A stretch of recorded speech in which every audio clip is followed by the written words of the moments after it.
తగలబెట్టండి sir Niranjan గారు. Hello మా అందరికి, నువ్వా గెట్ అవుట్. ఈ వ్లాగ్ ఒక వారం రోజులు ముందే రావాలి. కాకపోతే ఈ వారం రోజులు నేను బిజీగా ఉండటం వల్ల ఎడిట్ చేయడం కుదరలేదు. ఇప్పుడు నేనైతే విజయవాడ వెళ్తున్నాను. ఎందుకు వెళ్తున్నాను మీరే గెస్ చేయండి. రీసెంట్గా మనం తీసిన ఓవర్ నైట్ అన్న షార్ట్ ఫిల్మ్ సక్సెస్ఫుల్గా స్క్రీనింగ్ కంప్లీట్ చేసుకుని 2 ఇంటర్నేషనల్ ఫిల్మ్ ఫెస్టివల్స్లో నామినేట్ అయ్యింది. ఒక దారి నుంచి అయితే కన్ఫర్మేషన్ లెటర్ కూడా వచ్చింది. అద్భుతం, ఫెంటాస్టిక్. ఇప్పటికీ మీకు అర్థమై ఉండాలి, ఆ పురస్కారం తీసుకోవడానికి మనం వెళ్తున్నాం. వెళ్ళే దారిలోనే కారు ఆకలేస్తుందని ఆగిపోయింది. దానికి ఆకలేస్తుందని చెప్పని నేను ఖాళీగా ఎందుకుంటాను, 2 బాటిల్ పెట్రోల్ తీసుకొచ్చాను. దానికి నోట్లో పట్టి పోయించేసాను అనమాట. ఒకసారి ఆగింది, మళ్ళీ ఇంకోసారి ఆగితే బాగోదని చెప్పని మా టీం నన్ను సజెస్ట్ చేయడంతో గాలి కూడా పట్టిద్దామని చెప్పని డిసైడ్ అయ్యాం. సో డిసైడ్ అయిన 2 నిమిషాలకి ఇదిగో ఈ పెద్ద మనిషి మాకు పరిచయం అయ్యాడు.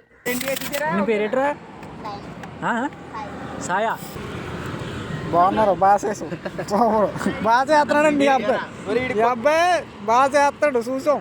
ఈ పెద్ద మనిషితో కాసేపు సరదాగా సరదాపడ్డాం. ఇంకా బయలుదేరడానికి సిద్ధపడ్డాం. మేమెంత సిద్ధపడ్డా ఇది మాత్రం సహకరించట్లేదు. ఎందుకంటే 60 దాటితే ఇంజిన్ ఆగిపోతానని చెప్పని అనడంతో ఫ్లైట్ తీసుకున్నాం.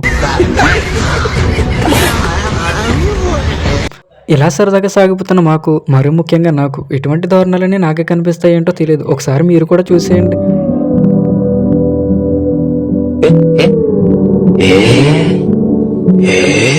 ఈ కారుతో చివరిదాకా వెళ్తారన్న నమ్మకం నాకు లేదు. అందుకనే మా ఊళ్ళందరినీ తీసుకుని రాజమండ్రి రైల్వే స్టేషన్కి వచ్చేసా. మేము అక్కడికి వచ్చాక తీసుకున్న టికెట్ జనరల్లో తీసుకోవాలి. జనరల్ తీసుకున్నాం కాబట్టి జనరల్గా సీట్ దొరకదు. కానీ లక్కీగా నాకు దొరికిందన్న ఆనందంలో నేనున్నాను, దొరకలేదన్న బాధలో వాడున్నాడు. ముఖ్యంగా వాడు ముఖం చూస్తేనే మా టీం అందరికీ నవ్వు వస్తుంది. వీడి ఎడుపు చూడలేక దేవుడే కూర నుంచి వీళ్ళకి సీట్ ఇప్పించినట్టున్నాడు. వీళ్ళు మాత్రం కింద బాగానే ఎంజాయ్ చేస్తున్నారు, పైన ఒంటరిగా నేనే బాధపడుతున్నాను అనుకునే లోపలనే పడుకుంటూ పోయారు.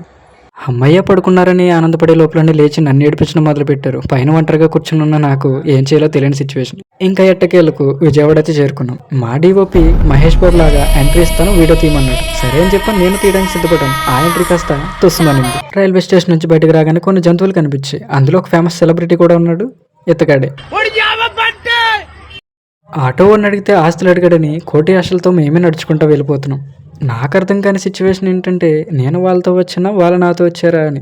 ఎందుకంటే నాకు ఎక్స్ట్రా లగేజ్ బ్యాగ్ కూడా పడేసి వాళ్ళు నడుచుకుంటూ వెళ్ళిపోతున్నారు. కర్మరా బాబు. ఇంకా ఈవెంట్ దగ్గరికి వెళ్ళి డ్రెస్ అప్ అయిపోయి కొన్ని స్టిల్స్ దిగేశాను. ఈవెంట్లోకి వెళ్ళి కూర్చున్న మాకు వెల్కమ్ సాంగ్తో వెల్కమ్ కూడా చెప్పారు. మెల్లగా ఈవెంట్ స్టార్ట్ అయిపోయింది. అందరూ అవార్డులు తీసుకోవడం మొదలుపెట్టారు. నేను ఆ వీడియోలు తీయలేకపోయాను, అందుకే వాయిస్ ఓవర్ ఇస్తున్నాను. అదిరే అభి గారు రావాల్సి ఉంది, కాకపోతే ఆయన షూటింగ్ పనులు కొంచెం బిజీగా బయట ఉండటం వల్ల అవార్డు తీసుకోవడానికి రాలేకపోయానని వీడియో కాల్ చేసి అందరికీ చెప్పారు. నేను సినిమా నిమిత్తం బాంబే వెళ్ళాల్సిన పరిస్థితి కాబట్టి నేను పర్సనల్గా వచ్చి కలెక్ట్ చేసుకోలేకపోతున్నాను ఈ అవార్డుని. కానీ నా కజిన్ వస్తున్నాడు నా బదులు, and he'll collect the award. Thank you so much Indian film makers association వారు. ఇలా ఉన్న టైంలోనే మన పేరు కూడా అనౌన్స్ చేశారు. ఇంకా మన స్టేజ్ ఎక్కే టైం వచ్చేసింది.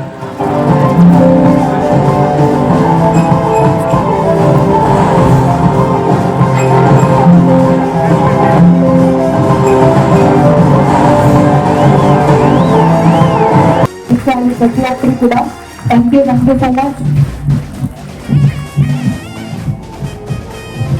ఇంకా నా అవార్డు తీసుకోవడం అయిపోయింది. కొంతమంది సెలబ్రిటీస్తో ఇంటరప్ట్ అవ్వడం కూడా అయిపోయింది. ఇంకా అస్సలు లేట్ చేయకుండా ఇంటికి బయలుదేరడానికి సిద్ధపడ్డాం.